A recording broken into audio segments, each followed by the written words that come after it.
Baik pemirsa dan juga para penonton dimanapun berada, hari ini sejumlah anggota DPRK Kabupaten Aceh Barat atau bakal calon bacalek yang akan naik untuk 4 dapil di Kabupaten Aceh Barat ini harus diikuti dari kesempatan dan banyak sekali sekali untuk caleg-caleg yang berada di Provinsi Aceh, baik itu tingkat DPRK dan juga di tingkat DPRA. Untuk tingkat DPRK Kabupaten Aceh Barat dipusatkan di Masjid Jamik Baitur Rahim, tepatnya di Desa Ujung Baru, Kecamatan Kepulauan Kabupaten Aceh Barat.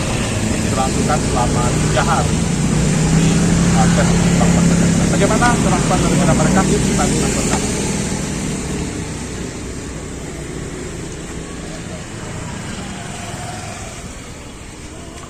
Tes pelaksanaan uji baca Al-Quran yang kita laksanakan pada tanggal 8 hari ini itu dilaksanakan mulai jam 9 tadi pagi hingga jam 4 sore nantinya.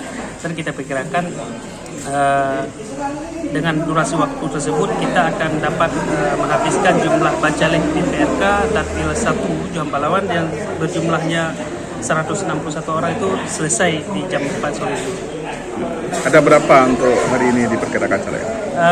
Untuk hari ini kita memang satu dapil, yaitu dapil Johor Pahlawan, dapil 1 dengan jumlah bacalek itu 161 bacalek.